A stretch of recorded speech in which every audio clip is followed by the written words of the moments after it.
Them good old days. You know, growing up as a Gen Xer was a different world. An analog childhood going into the digital age. We roamed the streets, stayed out till the lights flickered on, and our parents didn't bat an eye. But back then, we called it freedom. Today, well, some of those things just might get you in trouble with the law. Take riding in the back of a pickup, for example. It was the ultimate thrill. I mean, that wind in your hair, the road stretched out before us, sky overhead, no seatbelts, no worries.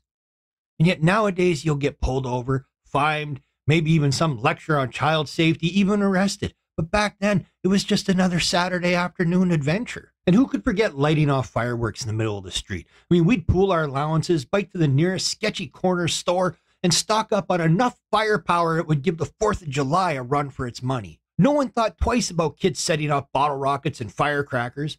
I mean, now in places you need permits or fire marshal blessing. It's a bunch of shit now that prevents you from having that kind of fun. And we had them playgrounds, real playgrounds, the kind with steel slides that could fry an egg in July, monkey bars that dared you to do something dangerous, and merry-go-rounds that you had to hang on to for dear life. And don't get me started on skateboards and rollerblades and roller skates, no helmets, no pads, just pure unadulterated speed. I mean, we learned about gravity the hard way, and it taught us resilience. I mean, today, the safety police have probably shut down those relics of a bygone era. Oh, and remember those adventures in the abandoned buildings or those daring treks into the woods? I mean, we called it exploring. Today, it's trespassing. I mean, we didn't need a GPS or a smartphone, just our wits and maybe a vague idea of where we were going. But now, I mean, they'll call it reckless, endangerment, or some other bullshit term. And we had our own pranks. Harmless fun, really. I mean, toilet papering someone's house or borrowing a shopping cart for a joyride down the steepest hill you could find in town.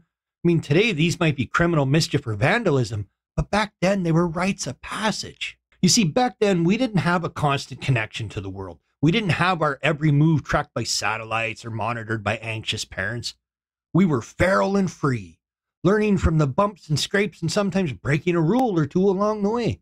And sure, maybe some of these things wouldn't fly today. Maybe they weren't the safest or smartest or even the most legal, but that was the magic of it. The chance to learn by doing, to make mistakes, to live a little dangerously.